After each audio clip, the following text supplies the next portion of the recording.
아멘. 오늘 주시는 하나님의 말씀을 함께 보도록 하겠습니다. 오늘 주시는 하나님의 말씀은 누가복음 13장 11절로 13절까지의 말씀입니다. 누가복음 13장 11절에서 13절까지의 말씀을 같이 합독합니다. 주보에 그 말씀이 그대로 나와 있으니까 같이 읽어도 좋습니다. 11절 같이 읽습니다. 18해 동안이나 귀신 들려 앓으며 꼬부라져 조금도 펴지 못하는 한 여자가 있더라. 예수께서 오시고 불러 이르시되 여자여 내가 네 병에서 놓였다 하시고 안수하시니 여자가 곧 펴고 하나님께 영광을 돌리는지라. 아멘. 이제 김재원 목사님 나오셔서 구원의 확신이라는 제목으로 말씀 전하실 텐데 하나님의 말씀이 우리 목사님 입 가운데 그 마음 가운데 우리에게 전해질 수 있도록 인도해달라고, 또 성령 충만한 이 시간 예배를 통하여 주시는 하나님의 음성을 우리가 들을 수 있게 해달라고 잠시 동안 우리 합심하여 기도하는 시간 같습니다. 할렐루야. 우리 하나님 아버지 참으로 감사합니다. 주님께서 우리를 사랑하여 주셔서 믿음 주시고 말씀 주시고 은혜 주시니 감사합니다. 주의 은혜와 위로가 귀한 시간으로 아버지의 말씀하여 주시도록 성령 주시고 성령의 충만을 보여주시고 주의 귀한 은혜와 아버지 이 시간에 나타날 수 있도록 충만하여 주시고 하나님 주의 역사를 아버지 하나님 정서중을 통해서 이루어지게 하시고 또 아버지 하나님 전한 자나 없는 자나 성령 역사와 위로하시고 임하기를 원합니다. 성령님 하여 주셔서 성령님 하여 주시고 주의 충만한 은혜로 채워 주셔서 이 시간 주의 권능을 임하여 주셔서 각의 심령 가운데 임하여 주시고 각 사람이 임하여 주시며 주의 성령의 충만함으로 채워 주시길 원합니다. 성령이 임하여 주셔서 이 시간 주의 성령으로 임하여 주시고 주의 도우심으로 나타내 주셔서 사모의 심령 위에 주의 평강을 부어 주시고 은혜를 나타내 주셔서 예수 이름으로 축복하며 기도합니다. 아멘. 할렐루야. 그동안 편안하셨습니까? 이렇게 만나뵙게 돼서 너무 반갑습니다. 오늘 말씀 나누기 전에 우리 찬양을 하나 하면서 또 주님 앞에 우리 마음을 또 정하는 시간을 갖기를 원합니다.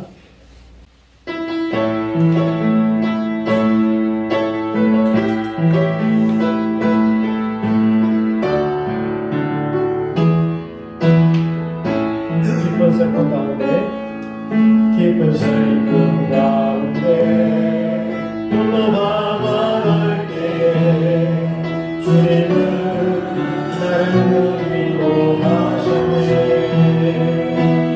힘든 세상 속에 부딪혀 쓰러질 때도 주님은 나를 위로하셨네. 난 믿노라 하나님이 함께 하심을 나는 믿노라.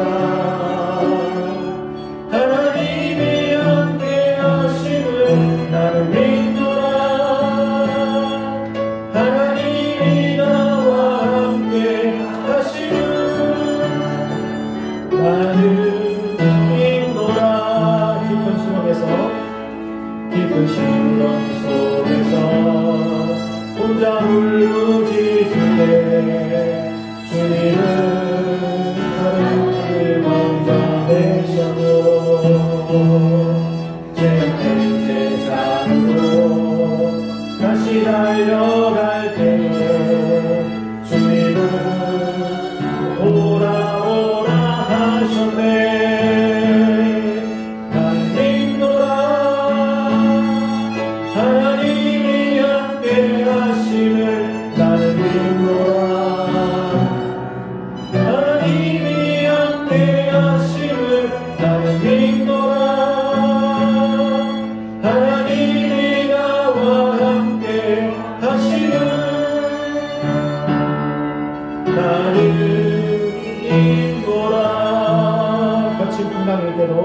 거친 풍랑이로도 잔잔하게 하시니 주님은 나의 피난처시요.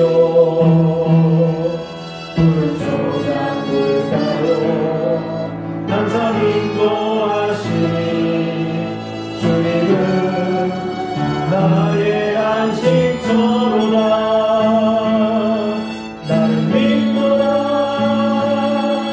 하나님이 함께 하심을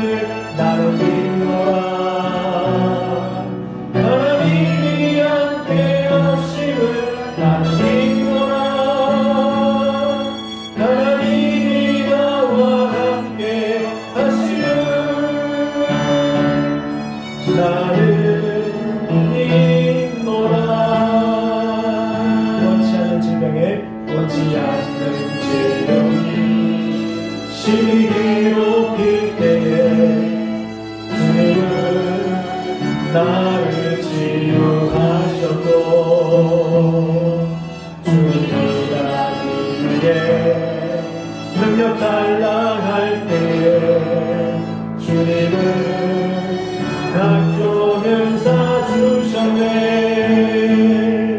나는 믿노라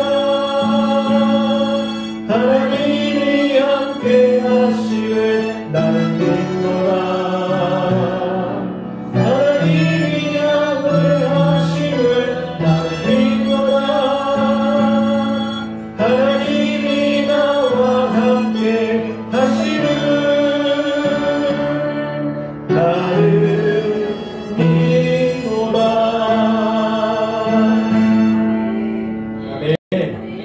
하나님이 우리와 함께함을 믿습니다. 아멘. 오늘은 구원에 관한 문제를 우리가 같이 나누어 보고자 합니다. 우리가 이제 잘 알고 있는 이단 중에 구원파라고 하는 이제 부류가 있습니다. 요즘 이제 이단 문제들이 많이 이제 인터넷상에 또 매스컴에 대두가 되고 있는데 이 이단이라고 하는 존재들은 하나님에 대한 열심을 갖고 있는 사람들을 현혹하기에 이렇게 분주합니다. 그래서 안 믿는 사람을 전도하기보다는 교회 다니는 사람들을 이제 자기 파로 끌어들이려고 하게 되고 이것들이 많은 사회 문제를 일으키게 되는 거죠. 그 중에 이제 구원파라고 하는 사람들은 우리에게 다가올 때 구원의 확신이 있습니까? 라고 질문합니다. 당신은 구원받으셨습니까? 구원의 확신이 있습니까? 그리고 언제 구원받았습니까? 라고 얘기하면서 구원받은 것 같은데요? 라고 얘기하면 언제 구원받았습니까? 라고 하고 정확한 날과 시를 물어봅니다. 그러면 하는 얘기가 당신이 태어난 생일은 알죠? 그런데 구원받은 날짜는 왜 모릅니까? 라고 질문합니다. 그러면 그 질문을 받을 때 좀 이렇게 뭔가 좀 잘못한 것 같고 그런 마음이 들죠. 여러분 각자의 생일들은 다 알고 계시죠? 그럼 구원받은 날짜는 알고 계십니까? 우리가 생일을 어떻게 알고 있습니까? 생일은 내가 태어날 때 어머니 뱃속에 태어날 때 시간을 보고 달력을 보고 그러고 나서 맨날 태어났구나 그러면서 응애하고 울지 않습니다. 자기가 태어날 날짜를 모르죠. 근데 생활하다 보니까 내가 태어날 날짜가 이 시간대다라고 가르쳐 주기 때문에 아는 것입니다. 시간과 때가 중요한 것이 아니다라는 겁니다. 우리가 모를 수도 있다는 겁니다. 알려주지 않으면 하나님이 우리에게 나타나셔서 누구누구 집사야 누구누구 목사야 네가 구원받은 날이 몇 날 몇이다 그러니까 기억해라 라고 얘기하지 않으셨기 때문에 우리는 모를 수도 있다는 거죠. 그리고 각자마다 어떤 대단한 체험을 하고 나게 되면 이때 내가 구원받은 것을 느끼게 될 수도 있다는 겁니다. 문제는 우리에게 이 구원의 문제에 대해서 한번 심각하게 나눠보고 우리의 신앙이 흔들리지 않는 누가 뭐라 하더라도 흔들리지 않는 하나님과 관계가 흔들리지 않는 그런 은혜가 있기를 바라는 마음으로 오늘 누가복음 13장의 말씀을 나누기를 원합니다. 오늘 누가복음 13장은 전체가 다 구원에 관한 이야기를 다루고 있다고 생각합니다. 그런데 누가복음 13장에 보면 상당히 불편한 내용이 나오게 됩니다. 23절에 보면 누군가 와가지고 사람들이 와서 구원 얻는 자가 적습니까? 라고 물어봅니다. 그럴 때 예수님께서 말씀하기를 좁은 문으로 들어가라. 들어가려고 해도 들어가지 못하는 자가 많다라고 말씀하시면서 집주인이 문을 한번 닫은 후에 밖에서 문을 두드리면서 문을 열어달라고 하면 주인은 내가 너희를 알지 못한다. 어디서 왔는지 내가 너희를 알지 못한다. 라고 얘기합니다. 그때 바깥에 있는 사람들이 우리가 주와 함께 먹고 마셨으며 주는 우리 길거리에서 가르치셨습니다. 그 말을 듣고 주인이 다시 얘기합니다. 나는 너희가 어디로 왔는지 알지 못하노라. 행악하는 자들아 나를 떠나가라. 아브라함과 이삭과 야곱이 모든 선지자가 하나님 나라에 있고 오직 너희는 밖에 쫓겨나는 것을 볼 때에 거기서 슬피 울며 이를 가리라. 사람들이 동서남북으로부터 와서 하나님 나라의 잔치에 참석하리라 라는 얘기를 합니다. 오늘 본문은 구원의 문제를 다루고 있는데 오늘 이 사람들은 뭐라고 얘기합니까? 문을 두드리면서 우리가 주와 함께 먹고 마셨습니다. 주는 우리의 길거리에서 가르치셨습니다. 라고 얘기하고 있습니다. 이 사람들은 구원의 확신이 있습니다. 문을 두드린다는 얘기는 들어갈 권리겠다고 스스로 생각하는 것이죠. 근데 주님은 뭐라고 얘기합니까? 내가 너희를 도무지 알지 못하겠다. 라고 얘기하는 거죠. 이 성경을 읽으면서 내가 구원의 확신이 있다고 하더라도 구원받지 못할 수 있겠구나. 구원파가 물어보는 구원의 확신이 있습니까? 라고 하는 그 질문 자체가 그렇게 중요한 질문이 아니구나 라는 사실을 알게 된다는 겁니다. 여러분 우리가 잘 알고 있는 요한복음 3장 16절의 말씀이 어떤 것입니까? 하나님이 세상을 이처럼 사랑하사 독생자를 주셨으니 이는 저를 믿는 자마다 멸망치 않고 구원 얻게 하려 하심이라 라고 말씀합니다. 이 말씀 속에는 하나님의 의지가 담겨져 있는 겁니다. 예수 그리스도를 보내시고 하나님께서는 모든 사람이 다 예수 그리스도를 믿음으로 구원 얻기를 원하신다라고 하는 하나님의 의지가 담겨 있다는 거죠. 이 의지에 우리가 반응할 필요가 있다는 겁니다. 여러분, 우리가 신앙생활 할 때 이렇게 보면 구원의 확신이 있고 신앙의 체험이 있는 사람들을 보게 됩니다. 오늘 성경을 읽으면서 구원의 확신이 중요한 것이 아니구나 라는 사실을 또 한번 봐야 되는 것이고, 또 한 가지는 뭐냐면 우리 신앙의 체험이 중요한 것이 아니라는 사실을 또한 한번 생각해 볼 필요가 있다는 겁니다. 여러분, JMS나 또 구원파나 그 다음에 하나님의 교회나 이런 사람들이 빠지는 이유가 뭡니까? 그 사람들에게 체험이 있습니다. 기독교 안에만 체험이 있는 것이 아니라 절에도 체험이 있습니다. 다른 이단종파에도 다 체험이 있습니다. 이슬람 세력에도 체험이 있습니다. 근데 이 체험 자체가 중요한 것이 아니다라는 겁니다. 여러분, 예전에 제가 이제 지난달에 말씀을 전하면서 우리가 성경을 통해서 감동받는 것이 중요하다고 말씀드렸습니다. 그러나 그 감동이 하나님 말씀에 근거하신 것이냐 아니냐가 중요하다는 것입니다. 여러분, 성경을 한번 보십시오. 성경을 보면 그 표지가 까맣습니다. 안에 열어보면 하얀 종이가 있고 그 하얀 종이 위에 성경 말씀이 기록되어 있습니다. 이 말씀을 읽으면서 여러분 성경을 보십시오. 우리가 이 죄악이 물던 그 표지처럼 죄악에 물들어 있지만 우리 속사람이 깨끗해지면 하나님이 그 마음속에 성경의 말씀을, 하나님 말씀을 기록해 주십니다 라고 할 때 우리는 은혜 받을 수 있습니다. 그러나 이것이 성경의 진리에 근거하고 있느냐라는 겁니다. 은혜 받는 것이 우선입니까? 아니면 하나님 말씀에 바탕한 은혜가 중요한 것입니까? 오늘 우리 인생에 하나님에 대한 확신이 필요합니다. 우리의 체험도 필요합니다. 그러나 이 모든 것이 하나님의 말씀에 근거한 믿음이 되어야 된다라는 것입니다. 오늘 예수님께서 이 말씀한 이 성경의 내용들은 바로 이스라엘 백성들을 향해서 하신 말씀들입니다. 이스라엘 백성들을 직접적인 대화의 대상자로 말씀해 놓고 이 말씀을 곁에서 듣고 있는 우리 이방인 교회들이 하나님의 말씀을 통해서 은혜 받기를 원하시기 때문에 이 말씀을 우리에게 주셨습니다. 그래서 오늘 성경 말씀 보면 동서남북으로부터 사람들이 와서 하나님 나라의 잔치에 참석하겠다라고 얘기하는데 이 사람들이 바로 이와 같이 우리 이스라엘 사람들이 아닌 이방인인 우리 사람들을, 성도들을 말씀하고 있다는 사실입니다. 그러면 우리는 오늘 누가복음 13장을 통해서 어떤 말씀에 어떤 부분에서 은혜 받아야 되느냐라는 것입니다. 오늘 첫 번째는 우리가 모두가 다 사망받기에 사망 판결받은 존재다라는 사실을 알아야 된다는 겁니다. 누가복음 13장을 보면 예수님께 사람들이 왔습니다. 1절에 보면 두 사람이 와가지고 하는 얘기가 빌라도가 제물 드리는 갈릴리 사람들을 죽였습니다. 그래서 그 피가 제물에 이제 뿌려졌습니다. 라는 사실을 얘기합니다. 이 사람들이 예수님께 와서 이야기를 할 때 어떤 마음이었을까요? 지금 빌라도가 우리 유대인들을 그리고 신앙인 있는 갈릴리 사람들을 핍박하고 있습니다. 라고 얘기하면서 예수님이 어떤 조치를 원하고 있다는 겁니다. 근데 예수님은 뭐라고 얘기하십니까? 이 사람들이, 이 죽은 갈릴리 사람들이 다른 모든 갈릴리 사람보다 더 죄가 많다고 얘기하느냐, 생각하느냐? 라고 얘기합니다. 뭔가 이야기의 핀트가 다릅니다. 예수님께 와서 갈릴리 사람들이 죽임을 당했습니다. 살해당했습니다. 라고 얘기하니까 예수님께서 이 갈릴리 사람들이 모든 갈릴리 사람보다 더 죄가 많다고 생각하느냐? 너희도 회개치 아니하면 이와 같이 망하리라 라고 말씀합니다. 여러분 어떤 마음을 듭니까? 뭔가 대화가 소통되지 않는 듯한 느낌을 받지 않습니까? 아니 이 사회 문제가 이렇게 많은데 이 베들레헴 실로암 망대가 무너져서 이제 이 사람들이, 수많은 사람들이 죽음을 당했는데 라고 얘기하면서 이 실로암 망대가 무너진 이 이야기를 통해서 죽은 사람들이 모든 예루살렘 사람보다 더 죄가 많다고 생각하느냐? 라고 얘기하고 있다는 겁니다. 예수님은 갈릴리 사람이나 이 사회 문제 속에서 고통을 당하는 사람들이나 이 사람들을 보면서 우리가 영적인 눈을 뜨기를 원하고 계시다는 겁니다. 사회는 어떤 문제가 발생하게 되면 책임 소지가 누가 있느냐, 피해 대상자가 어떤 사람이냐, 그 사람들 이야기를 통해서 그 문제에 집중하길 원하고 있습니다. 그러나 성경은 우리의 신앙의 문제, 우리 영적인 문제를 생각하기를 원하고 있다는 겁니다. 여러분, 가늠 중에 잡혀온 여인이 있었습니다. 사람들은 이 가늠 중에 잡혀온 여인들을 예수님이 어떻게 처분하기를 원하는지를 살펴보고 있습니다. 그런데 예수님은 가늠 중에 잡혀온 여인을 통해서 그 주변에 모여있는 사람들의 똑같은 심령을, 자기의 죄 많은 심령을 보기를 원하고 있다는 거죠. 성경은 우리가 하나님을 제3자 입장으로 보기를 원하는 것이 아니라 성경은 하나님을, 나와 하나님의 1대1의 관계로 보기를 원하신다는 겁니다.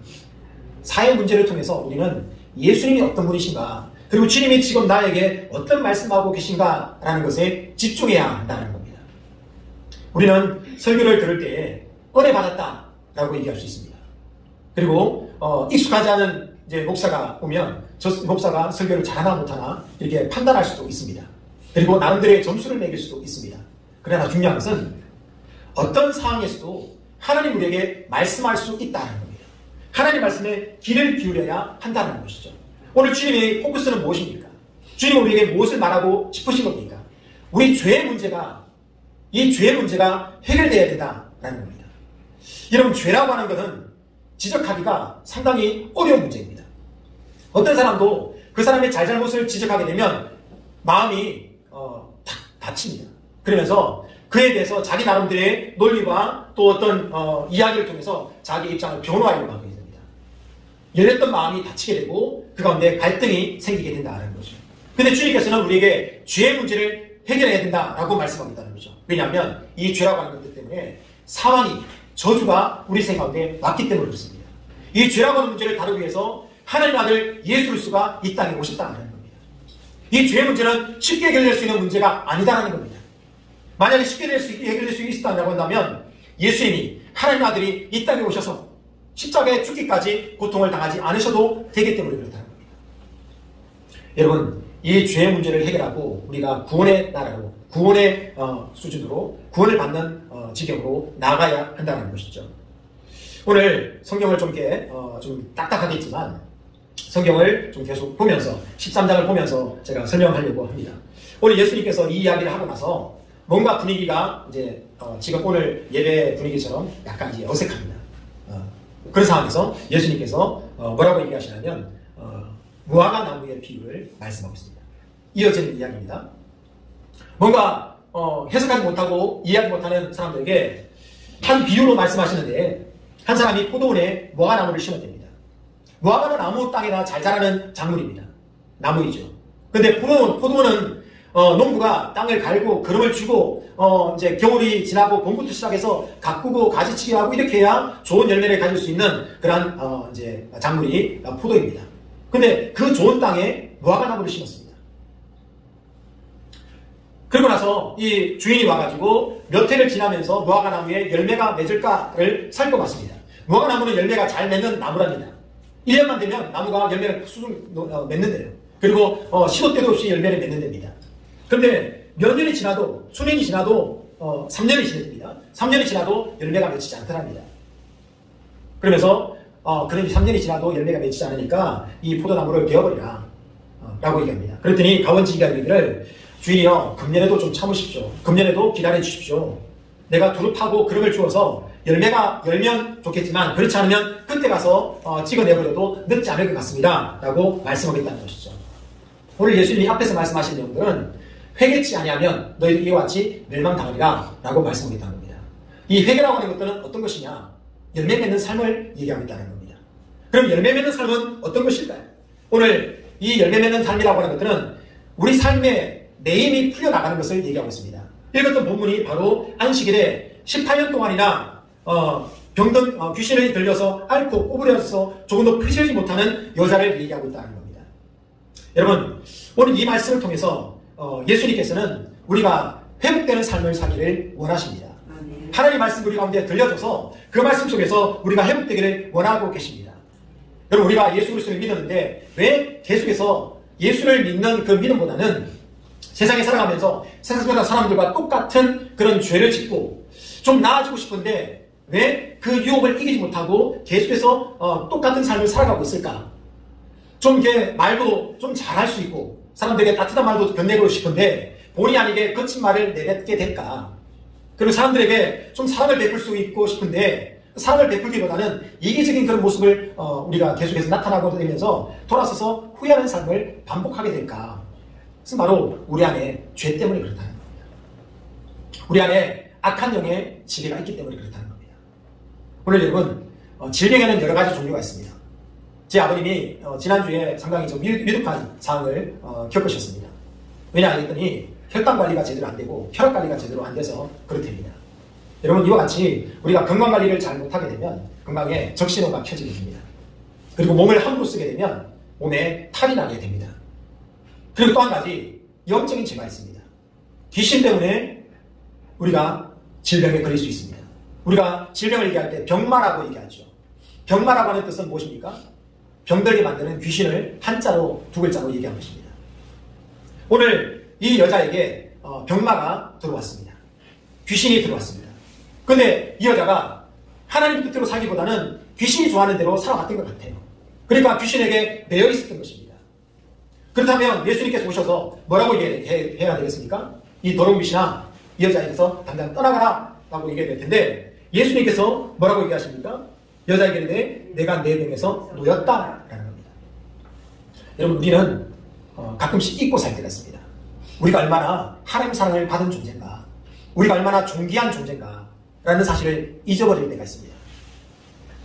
여러분, 우리는 넉넉하게 원수 마귀를 이길 수 있는 존재입니다. 왜냐하면 우리가 사랑받은 자이기 때문에 그렇습니다.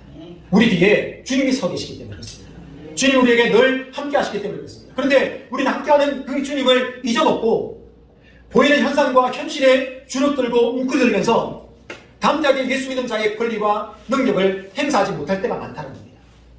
오늘 이 여자에게 예수님께서 네가 내 병에서 놓였다 라고 말씀합니다. 하나님 말씀이 들려질 때 이 여자의 영혼이 세임을 얻게 되었습니다. 분명히 상황이 바뀐 게 하나도 없습니다. 그런데 이 여자의 삶이 180도 바뀌게 되었습니다. 이어진 말씀에 주님이 뭐라고 얘기하십니까? 천국이 어떤 곳이냐? 천국은 겨자씨와 같은 거다. 천국은 어떤 것이냐? 누룩과 같은 곳이다. 여러분, 겨자씨는 우리 깨보다 더 작은 씨라고 얘기합니다. 눈에 잘 보이지 않는 데입니다. 근데 그 겨자씨 하나가 땅에 심겨졌는데 일반적인 나무보다 더 크게 자라서 하늘 나는 새들이 와서 깃들 정도의 큰 나무가 된다입니다. 천국은 누룩과 같아서 보이지 않는 이 밀가루같이 생긴 아주 가는 그 가루 같은 거를 빵에다 넣으니까, 밀가루에다 넣으니까 그게 전체 부풀어서 맛과 부피가 전혀 다른 존재가 되었다라고 얘기합니다. 우리가 교회 나와서 예배를 드린다거나 하나님 말씀 받는다는 것이 아주 사소한 것일 수 있습니다. 세상 사람들이 볼 때 이게 뭐 대단한 것이냐, 하찮게 이길 수도 있는 것입니다. 예수 믿는다라고 하면 조롱할 수도 있는 것입니다. 근데 놀라운 사실은 이 예수 믿는다는 것, 하나님의 말씀을 받았다라고 하는 것들이 겨자씨, 누룩과 같아서 사람들이 보기에는 미미하지만 그 모든 삶 가운데 변화가 일어나게 되더라라는 것입니다. 여러분, 인생의 변화가 언제 일어납니까? 우리는 언제 구원받았다고 스스로가 느끼게 됩니까? 말씀 받고 나서 내 마음이 바뀌었다. 어떤 외부의 자극에 대해서 반응하는 태도가 내가 바뀌더라. 이때 우리는 내가 구원받았구나 라는 사실을 알게 되더라라는 겁니다. 여러분, 성경에 보면 겨자씨는 작은 것을 이제 비유할 때 쓰입니다. 근데 누룩은 어떻습니까? 누룩은 세상적인 것을 얘기할 때도 쓰입니다. 그러니까 이단이 와가지고 여러분 누룩을 보십시오 라고 한다면 그 말씀이 어떤 맥락을 갖고 있는지를 잘 봐야 합니다. 누룩이라고 하는 것들은 좋은 뜻으로 표현될 수도 있고 나쁜 뜻으로도 표현될 수도 있습니다. 그러니까 성경 말씀을 읽을 때 이단은 그 구절구절을 빼옵니다. 이 성경을 보세요. 여기서 뭐라고 얘기합니까? 저 성경을 보세요. 여기서는 뭐라고 얘기합니까? 그러면서 성경 말씀을 짜집기를 해가지고 전혀 다른 뜻으로 얘기합니다. 누룩이라고 하는 것들이 여기서는 어떤 뜻으로 쓰입니까? 좋은 뜻으로 쓰입니다. 그럼 다른 데서는 어떻게 쓰인다고요? 나쁜 뜻으로 쓰입니다. 성경 말씀에 예수님께서 그 말씀을 하실 때 대상이 누구냐, 그 말씀 속에서 어떤 뜻을 가지고 성경 말씀을 하고 계시느냐라는 사실을 우리가 제대로 알아야 한다는 것입니다. 그러면서 주님께서는 우리 마음이 주님께 있어야 된다라고 얘기하고 있습니다.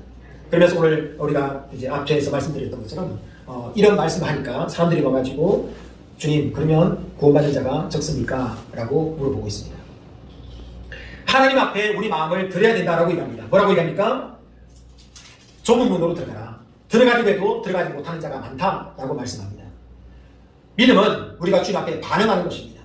주님 앞에 우리 마음을 열고 주님 앞에 반응하는 것이 바로 신앙인 것입니다. 그래서 좁은 문으로 들어가기를 힘쓰는 것.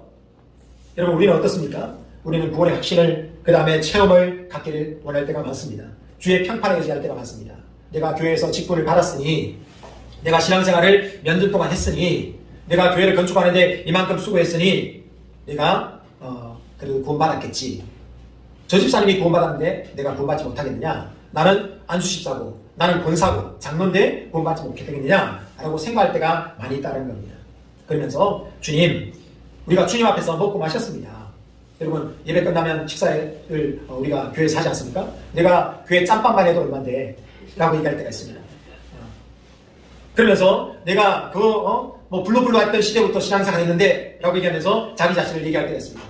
주님은 우리의 길거리에서 가르치셨습니다. 목사님 우리 집에 신방 온 것만 해도 몇 번인데 지금까지 하면 200번이 넘을 텐데 라고 얘기하면서 자기 신앙을 얘기할 때가 있습니다. 그런데 주님 뭐라고 얘기합니까? 내가 너희를 어디서 왔는지 알지 못하노라 라고 얘기하고 있습니다. 누구에게 얘기하고 있다고요? 유대인들에게 얘기하고 있습니다. 오늘 대상은 유대인들입니다. 그러면서 유대인들이 뭐라고 합니까? 예루살렘아 예루살렘아 선지자들을 죽이고 내게 파송된 자들을 돌로 치는 자여 암탉이 제 새끼를 날개 아래 모음같이 내가 너희 자녀를 모리한 일이 몇 번이냐? 그러나 너희가 원치 아니했도다. 여러분 구약의 이야기를 보십시오. 구약 이야기는 누구의 이야기입니까? 이스라엘 백성들의 이야기입니다. 이스라엘 백성들이 하나님의 선민이 되어서 그들에게 하나님의 말씀이 가르치시고 또 그 말씀대로 살아가도록 끊임없이 선지자들 보내고 예언자들 보내고 그럼에도 불구하고 어떤 일이 반복됩니까? 타락하고 얻어맞고 그리고 나서 회개하면 하나님 그때 또 은혜를 주시고 이제 또 살만하니까 또다시 타락하니까 저주가 오고 그러면서 계속해서 반복되는 겁니다. 그러면서 하나님 말씀을 변한 자가 오게 되면 그때마다 핍박하고 죽이고 이렇게 하더라는 겁니다. 그러면서 마지막에 예수님까지 왔습니다. 예수님까지 와서 하는 얘기가 무엇입니까? 이제 당신을 죽이려고 합니다 라고 얘기하고 있습니다. 그런데 예수님 뭐라고 얘기합니까? 오늘과 내일 내가 귀신을 쫓아내고 병을 고치고 제3일에는 완전해지리라 라고 말씀하고 있다는 것입니다. 여러분 우리가 역사를 바라보게 되면 역사가 어떤 여러 가지 많은 우연을 통해서 움직여 나가는 것처럼 보입니다. 그러나 역사의 주관자는 하나님이십니다. 사소한 역사를 보게 되면 하나님을 놓치게 됩니다. 그러나 하나님이 이제 마지막에 우리에게 오셔서 하나님 말씀을 우리에게 전해주시는 그 순간을 우리가 경험하게 되더라는 겁니다. 오늘 35절을 보면 보라 너희 집이 황폐하여 버림받으리라 내가 너희에게 이르노니 너희가 주의 이름으로 오시는 일을 찬송하리로다 할 때까지 나를 보지 못하리라 라고 말씀하고 있다는 겁니다.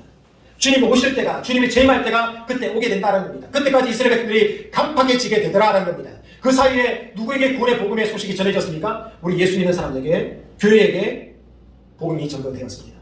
예수님 오신 이후에 교회가 탄생하게 되었습니다.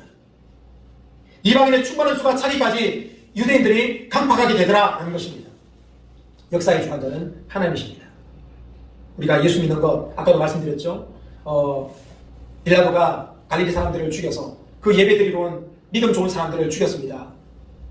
예수님 어떻게 하면 좋겠습니까? 이 문제가 누구의 죄 때문에 있습니까? 이 원인이 무엇입니까? 라고 따져 물을 때에 예수님께서는 이 해받은 죽임당한 갈릴리 사람들이 온 갈릴리 사람보다 더 죄가 많다고 생각하느냐? 사람들은 다른 사람들을 지목하면서 자기 의롭다고 생각합니다. 여러분 우리가 제일 재밌는 이야기가 어떤 이야기입니까? 신나서 얘기하는 거. 모든 사람이 다 한마디로 동참하는 이야기가 어떤 얘기입니까? 뒷담화입니다. 한 사람을 어디 화장실 가고 나면 남은 사람들이 이제 같이 근데 말이야 이렇게 얘기하면서 뒷담화를 하게 되면 너도 나도 즐거움으로 그 이야기에 참여합니다. 왜 그렇습니까? 그 이야기를 하면서 자기는 의롭다고 생각하는 거예요. 왜 교회 문제를 사람들이 다 얘기합니까? 그렇게 하면서 자기는 의롭다고 생각하는 거예요. 예수님께서는 비난과 정죄의 화살을 자기에게 돌리라라고 얘기합니다. 죄 있는 자가 이 아이를 돌로 치라라고 얘기합니다. 그때 우리는 누구를 보게 됩니까? 나 자신을 보게 된다. 여러분 성경 말씀을 읽으면서 누구를 보게 됩니까? 교회 나오면서 무엇을 생각해야 됩니까? 나는 구원받았는가? 나는 하나님과 관계가 옳은가? 라는 겁니다. 여러분 제가 아까 말씀드린 것처럼 구원이라고 하는 것이 확신을 갖는 것 중요하지 않다는 겁니다. 구원이라고 하는 것이 체험 뭐라고요? 체험 중요하지 않다는 겁니다. 왜냐하면 구원은 관계이기 때문에 그렇습니다. 관계. 그래서 성경은 하나님과 우리를 신랑과 신부 사이로 얘기하고 있습니다. 가장 세상에서 가장 친밀한 관계가 어떤 관계입니까? 부부 관계입니다. 세상에서 가장 원수 같은 관계가 누굽니까? 부부 관계입니다. 돌아서면 남남입니다. 마주보면 세상에서 그 누구보다도 친밀한 관계입니다. 여러분, 내가 이 여자의 남편인 걸 믿습니다. 오늘도 어제도 계속해서 같이 한솥밥 먹었습니다. 그렇다고 품먹는 게 좋습니까? 날마다 처음이 넘쳐납니다. 이벤트를 합니다. 부산 대판하고 나서 자기 잘못했으니까 와가지고 선물을 사다 주고 이렇게 합니다. 그 관계가 모든 관계입니까? 이벤트를 하지 않아도 그 날마다 나는 당신의 남편이야, 당신은 나의 아내야 라고 외치지 않는다 하더라도 그냥 서로 있으면서 서로 사랑하고 마음에 둘 수 있는 관계, 이것이 바로 북관계일 수 있습니다. 마찬가지입니다. 구원도 마찬가지입니다. 하나님과 우리는 관계입니다. 우리가 하나님께 우리 의지를 드리고 하나님께 우리 마음을 드릴 때 하나님과 우리 사이의 관계는 회복되게 되는 겁니다. 주님을 인정할 때 그 관계는 회복되는 것입니다. 여러분, 오늘 우리가 주님 앞에 서 있습니다. 우리는 감정적인 존재입니다. 제가 설거지를 하려고 했습니다. 저녁에 설거지를 하려고 했습니다. 그랬더니 집사람이 여러분 설거지 좀 해주세요. 얘기하는 거예요. 그럼 어떤 마음이 듭니까? 그래, 내가 좀 전에 설거지 하려고 마음먹었어. 그렇지 않아도 내가 설거지 하려고 해. 이런 마음이 듭니까? 아니면 설거지 하려고 했는데 당신 그러니까 기분 나빠서 안 할래. 이런 마음이 듭니까? 학교 다닐 때 실컷 놀다가 이제 공부하려고 해요. 근데 엄마가 야 그만두고 공부 좀 해. 그러면 엄마 제가 막 공부하려고 지금 마음 먹었어요. 네, 가서 공부할게요. 이렇게 얘기하나요? 전혀 아니죠. 사람의 마음이라고 하는 것들은 감정에 따라서 움직입니다.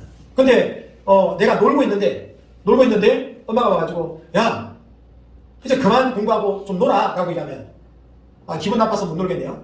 공부하래요. 이렇게 얘기하는 학생은 아무도 없습니다. 네, 저 표현이 좀 이상했나? 네, 그렇지 않습니까? 이걸 각자에 가면 적용해 보십시오. 우리는 선한 일에 대해서는 마음이 상할 때가 많습니다.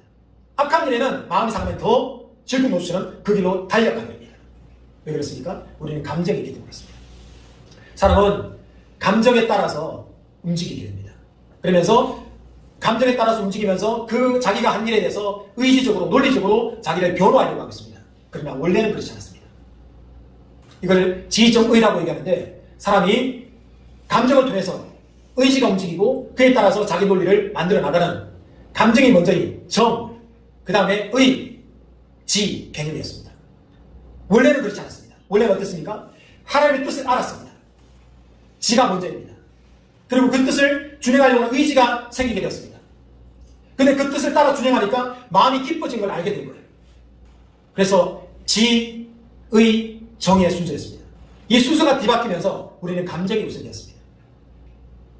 여러분, 하나님께 우리의 의지와 우리의 생각을 집중할 필요가 있습니다. 우리가 하나님께 집중할 때 하나님 우리에게 말씀하십니다. 그 말씀 따라갈 때 우리 마음속에 기쁨이 생기게 되는 겁니다. 여러분, 경험해 보셨지만 은혜 많이 받고 부흥회 때 은혜 받고 집에 가면 귀신이 문고리 잡고 있더라 라는 얘기를 들은 적이 있습니다. 은혜 받고 딱 가면 시험들이 우리 눈앞에 딱 닥쳐져 있습니다. 그러면 우리는 10중 8구 넘어질 때가 많이 있죠. 그러나 이런 넘어짐이 한 번, 두 번 반복될수록 우리는 깨닫게 되는 겁니다. 우리 마음을 지켜야 돼요. 은혜 받았으니 이 은혜를 도둑질하고 하고는 원수의 공격이 있구나 라는 사실을 알게 되더라는 겁니다. 우리 마음을 지키는 것이 필요합니다. 여러분, 예배당에 오면 저희 이제 시골 교회가 있는데요. 저희 부모님이 다니는 교회가 있는데 교회당을 가보면 죄송한 얘기지만 목사님만 깨어있고 모든 분들이 다 사랑하는 자에게 주시는 잠을 자십니다. 제가 그래서 너무 신기해서 옆에를 갔습니다. 원로 목사님과 원로 사모님도 다 주무시고 계십니다. 자고 일어났더니 얼마나 몸이 개운합니까? 특히 교회당에서 주무시고 나면 몸이 훨씬 더 개운합니다. 왜냐하면 우리 영혼은 말씀을 듣고 우리 육체는 잠을 자고 있기 때문에 그렇습니다. 그러나 우리 마음에 새겨지지는 않죠. 하나님 소도에 말씀드린 것처럼 우리가 은혜 받는 건 좋습니다. 그러나 그 은혜가 말씀에 기초하게 되냐? 여러분, 교회는 구원을 파는 곳입니다. 구원을 전하는 곳입니다. 성도들이 구원받게 하는 곳입니다. 그럼 구원을 어떻게 받습니까? 말씀을 들어야 되는 겁니다. 말씀 속에서 찔림을 받아야 되는 겁니다. 여러분은 오늘 설교를 들으면서 어떤 말씀에 찔림을 받으셨습니까? 사실 제가 별로 안 찔린 것 같은데요. 안 찔렸는데 찔림 받았다고 얘기하면 제가 좀 당황스러운데요. 말씀에 찔림을 받아야 됩니다. 왜냐하면 우리는 말씀에 찔림 받지 않고는 우리의 체질과 우리 성품을 바꿀 만한 그러한 희망적인 존재가 아니기 때문에 그렇습니다. 갈릴리 사람들이 죽었습니다. 그 다음에 예루살렘의 망대가 무너져서 수많은 사람들이 죽었습니다. 이런 사건 통해서 우리가 뭘 깨달아야 됩니까? 우리에게 죽음이 온다는 사실입니다. 그 죽음 앞에 우리가 어떤 반응을 보여야 되느냐라는 것입니다. 오늘 여러분 하나님 말씀을 또 읽어보시기 바랍니다. 오늘 성경 기간에, 제수교하는 기간에 13장을 제가 말씀드렸지만 성경을 읽으면서 하나님이 여러분에게 주시는 말씀이 들려지길 바랍니다. 오늘 여자에게 여자여 네가 나 노임을 받았다, 병에서 놓였다 라고 말씀하실 때 이 여자는 그 모든 질병과 삶의 문제가 다 해결되게 되었습니다. 사람들은 그 사람이 갖고 있는 고통과 아픔에 대해서 관심 갖지 않습니다. 그러나 하나님은 우리가 갖고 있는 고통과 아픔에 대해서 관심을 갖고 계십니다. 그 하나님 앞에서 우리가 나갈 때 주님 우리에게 말씀하시고 그 말씀이 내 마음에 새겨질 때 역사가 일어나게 되는 겁니다. 여러분 교회를 다니면서 얼마나 많은 말씀을 들으셨습니까? 근데 왜 그 말씀이 우리 삶을 변화시키지 않을까요? 예수님 다시 오신다는 그 말씀이 우리 마음에 왜 도전이 되지 않을까요? 예수님 다시 오신다 라고 말씀하시는데 우리는 이 이야기를 읽으면서 왜 우리가 구경꾼처럼 되어 있을까요? 왜 오랜 시간 신앙생활하면서 우리 삶은 10년 전이나 지금이나 똑같은 자리를 반복하고 있을까요? 우리의 관계는 왜 개선되지 않을까요? 머릿속에 있는 말씀이 우리 가슴으로 오는데 수많은 시간이 걸렸다는 겁니다. 말씀에 찔림받지 않았다는 겁니다. 지난주에 설교 말씀이 여러분 찔리셨습니까? 이번 주에 설교 말씀 가지고 여러분은 어떤 변화를 일으킬 것입니까? 예수님 다시 오십니다. 주님 우리의 죄의 문제를 다루기를 원하십니다. 우리는 세상이 돌아가는 수많은 문제들에 관심을 갖고 이 원인이 뭐냐, 누가 잘못이냐, 저 사람이 잘못했어 가리키면서 우리의 의로움을 생각하려고 하고 있는데 주님은 나를 보라고 했어요. 나는 과연 하나님 앞에 옳은 신앙을 갖고 있냐, 나와 하나님과 관계는 옳으냐, 나는 오늘 이 밤에 주님 앞에 쓴다면 하나님 앞에 뭐라고 얘기할 수 있을까? 그 질문 앞에 주님은 답하기를 원하신다는 겁니다. 이것은 내가 구원받았습니다, 나는 구원의 확신이 있습니다, 몇 날 며칠 몇 시에 목사님 안수기 기도받고 성경 터지면서 그때 구원받았습니다, 내가 그때 구원받은 이후로 교회 봉사도 많이 했습니다, 내가 죽을병에 걸렸는데 이 오사리 기도원에 가가지고 막 기도해가지고 손아프리 몇 뿌리 뽑고 그리고 치유받았습니다. 이런 기적적인 간증이 있는 사람 몇 명이나 됩니까? 이게 구원의 문제를 해결하지 않는다 라는 것에 여러분 생각을 두시기 바랍니다. 구원은 관계입니다. 하나님과 우리의 관계. 신랑 되신 예수님께서 신부된 교회를 데리러 오십니다. 사랑하는 자여 일어나 나와 함께 가자 라고 했는데 하나님과 사랑의 마음이 내게 없다고 한다면 그 관계는 온전한 관계일 수가 없게 된다는 겁니다. 그 관계를 이루는 방법, 하나님께 기울이는 겁니다. 대화를 나누는 겁니다. 여러분 사랑하는 사람과의 관계는 어떻습니까? 그 사람과 눈과 눈을 마주봅니다. 대화를 나눕니다. 그 사람의 관심사에 내가 관심을 기울입니다. 그 사람이 좋아하는 것이 무엇인지 관심을 갖습니다. 그리고 그 사람이 좋아하는 것을 내가 해주려고 노력합니다.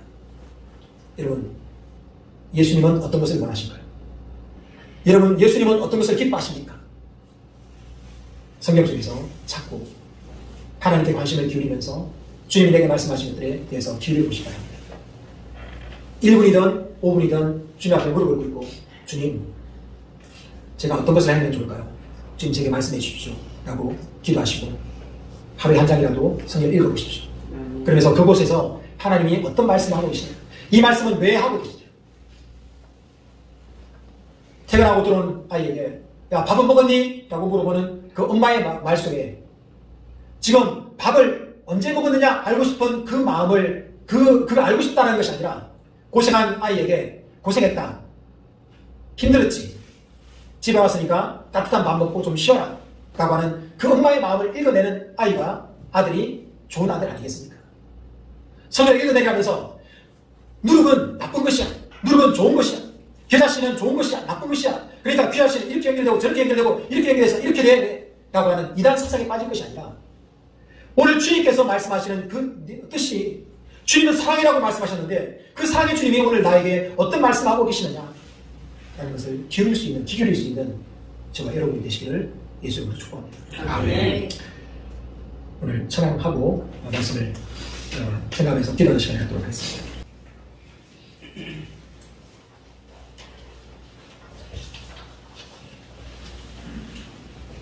우리와 함께 하시는 그 주님을 믿고 신앙으로 고백하시길 바랍니다.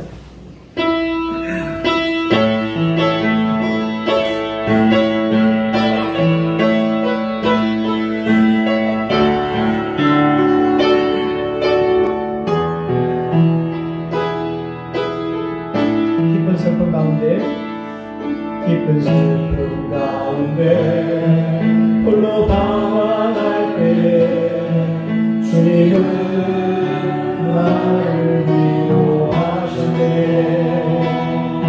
힘든 세상 일 속에 지쳐 쓰러질 때도 주님은 나를 인도하시네. 나는 믿노라, 나는 믿노라.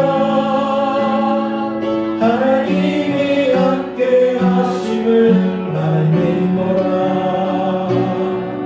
하나님이 함께 하심을 나는 믿노라. 하나님이 나와 함께 하심을 나는 믿노라. 나는 믿노라. 나는 믿노라. 하나님이 함께 하심을 나는 믿노라. 하나님이 함께 하심을 나는 믿노라. 하나님이 나와 함께 하심을 나는 믿노라. 이 시간 우리 기도할 때 우리 함께 하시는 하나님을 믿으시길 바랍니다. 주님을 믿습니다. 내게 말씀하시고 슬픔 가운데 방황하는 우리에게 말씀하신 그 주님을 의지하며 살아갈 수 있도록 도와달라고, 주의 음성이 들려지는 주님과의 관계가 회복되는 우리 믿음이 될 수 있도록 도와달라고 우리 주님 한번 부르고 기도하겠습니다. 주여